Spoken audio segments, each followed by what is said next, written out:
15,000 करोड़ की कंपनी बन गई है।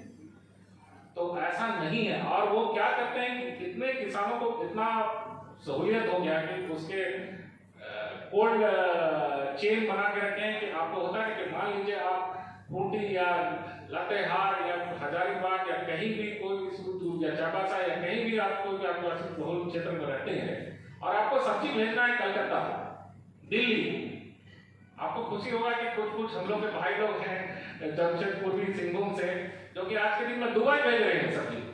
आप सोच सकते हैं गल्फ कंट्री भेज रहे हैं आज के दिन में। तो ऐसा बहुत सा उदाहरण है। ये मत सोचिए कि आप खेती कर रहे हैं तो आप बिजनेस नहीं कर सकते हैं।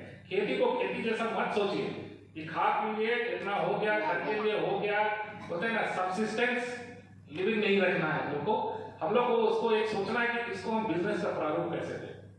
मेरे गांव में, मेरा जो नेटिव गांव है रनिया ब्लॉक में आता है और वो पूरा समझ लीजिए वो नक्सल 100% नक्सल बेल्ट ही है।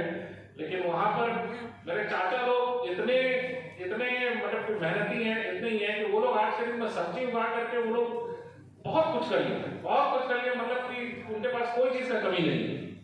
अब इसी तरह थोड़ा सोचना होगा कि ऐसा नहीं सोचना है कि सबको बिजनेस लाइन में आना है। आप उतना आसान नहीं है बिजनेस करना, मैं वो करना तो उतना आसान नहीं है बिजनेस करना। लेकिन अगर आप सोचें कि अगर कुछ करना है तो आप शुरुआत थोड़ा छोटे से करिए, क्योंकि देखिए आदिवासी लोग के लिए ना हम लोग का रिस्क टेकिंग एबिलिटी उतना नहीं रहता है ना, हम ज्यादा उतना ये नहीं ले सकते। और अगर आप सोचिएगा कि ज्यादा आप रिस्क ले रहे हैं तो फिर आपके पीछे कोई नहीं रहेगा, आपके पीछे कोई नहीं है। तो ये आपको बहुत सोच समझ करके भी करना है कि हाँ भाई कैसे बिजनेस करना है, क्या करना है, कैसे करना है। और लेकिन ये कहने का मतलब है कि ये असंभव नहीं है, बिल्कुल संभव है। लेकिन आपको ये प्रयास करते रहना है। 10 बार गिर के 11वीं बार खड़ा होने का आपको ताकत और विश्वास होना चाहिए, नहीं तो आप नहीं कर सकते। आप मान लीजिए 5 बार बैंक गए हैं, आपको बैंक लोन नहीं दे रहा है, आप 6वीं बार नहीं जाएंगे तो आपको कभी नहीं मिलेगा। कभी होता है ना, कहानी है कि आप एक जगह कुआं कोड़ रहे हैं, आप देखिएगा 20 फीट 25 फीट कोड़ दिया, अरे यहाँ पानी नहीं निकला। फिर दूसरे जगह गए, फिर वहां 30-25 कोड़े तो आप नहीं मिला। तो सडनली आपको 5वां जगह जाते हैं तो फिर बोलते हैं अरे फिर आपको पता ही नहीं था कि पहली वाली कुआं जहाँ कोड़े थे, अगर और 2 फीट और कोड़ दिए होते तो पानी वही था। तो मेरा मतलब है कि आप 10 जगह वैसा मत करिए, अपना रिसोर्सेज को उतना फैलाना नहीं है आपको। आप सीमित ये करके और सीमित दायरे में करिए, क्योंकि आपके पास पैसा उतना ही है, उतना ही आप इन्वेस्टमेंट कर सकते हैं। ज्यादा लोन का भी आपको उतना मतलब होता है ना, लालसा नहीं होना चाहिए। अगर आप पैसा लेने का होता है ना, लौटाने का क्षमता नहीं है तो मत लिया करिए। आपसे आज के दिन आप अपने गांव घर जाइएगा, आप पूछेगा, बहुत हमारे आदिवासी भाई बहन लोग जो है भाई लोग हैं जो लगभग आपको वाटर पंप का लोन ले लिए थे, पानी चलाने का टैक्स लोन ले लिए, उसका लोन रिपेमेंट नहीं करने आज के दिन वो 5 साल से जेल में है।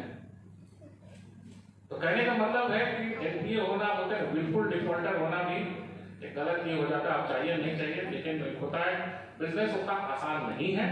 लेकिन हाँ, अगर आपको आना है तो आप बिल्कुल आइए, लेकिन आराम से होते ना, फूक करके पैर रखना है। और वैसे तो हमारे ट्राइबल चेंबर के ये में आइए, संरक्षण में आइए, उसको आइए, सीखिए, देखिए, क्योंकि यहाँ पर सीखने का बहुत मौका मिलता है कि ओवरनाइट आप बोलते हैं रात में आज आप ऐसा सोच रहे हैं कल आप बिजनेसमैन नहीं बनते। तो ये थोड़ा आपको समय देना पड़ेगा इसमें, और जरूर ये है। In fact thank you Dhirendra ji for giving me this